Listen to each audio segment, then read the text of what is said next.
Bonjour et bienvenue sur Isobourse. Vendredi 31 mai 2024, l'indice CAC 40 a terminé la semaine sur une baisse hebdomadaire de 1,26% et a enregistré un maigre gain mensuel de 0,10% à 7992 points, portant sa progression à 5,96% depuis le début d'année 2024. Alors, à l'exception des indices d'Europe du Sud et des indices américains des petites et moyennes valeurs, les principaux indices boursiers mondiaux ont clôturé la semaine en repli.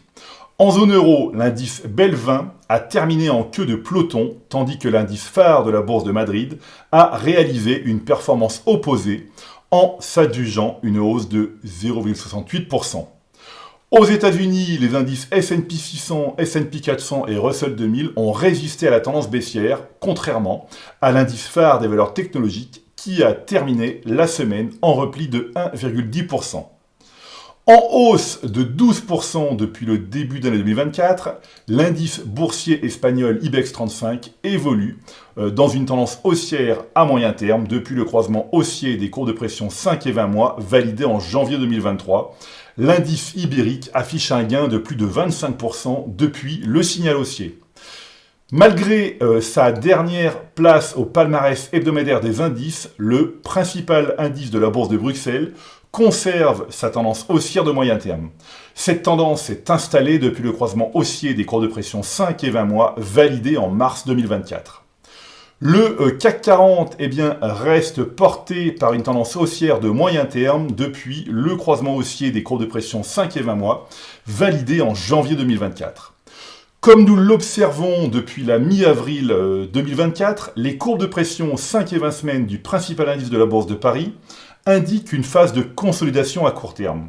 Un franchissement haussier de la courbe de pression 20 semaines par la courbe de pression 5 semaines signalera la fin de cette consolidation et le début d'une tendance haussière à court terme. Aux États-Unis, l'indice phare des valeurs technologiques poursuit son parcours haussier au sein d'une tendance haussière de moyen terme malgré son déclin cette semaine. L'indice Nasdaq Composite a progressé de 37% depuis le croisement haussier des courbes de pression 5 et 20 mois, validé en avril 2023. L'analyse maintenant des 200 valeurs les plus échangées en zone euro et aux États-Unis montre que 65% des grandes actions mondiales affichent une tendance haussière à moyen terme. Alors comme je le rappelle chaque semaine, il est important de faire preuve de patience et de rigueur en conservant les titres dont la tendance principale est haussière et en évitant ceux dont la tendance dominante est baissière. L'action Adidas, cotée à Francfort, a terminé parmi les plus fortes hausses hebdomadaires de la liste avec un gain de plus de 3%. Le modèle est positif à moyen terme depuis juin 2023 sur le titre du deuxième plus grand fabricant d'articles de sport au monde. La valeur progresse de 30% depuis le signal. Alors même si l'action Renault a gagné plus de 6% cette semaine, nous n'en parlerons pas ici. Je vous invite à revoir la chronique de la semaine dernière pour plus d'informations.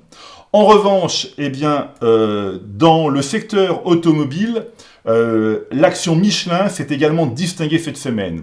Le modèle est positif à moyen terme depuis février 2023 sur le titre du leader mondial des pneumatiques. La valeur progresse de 35% depuis le signal. Voilà, c'est maintenant à vous de faire le point de vos valeurs en portefeuille avec Isobourse. Je vous donne rendez-vous pour ma prochaine chronique et d'ici là, restez avec nous sur Isobourse.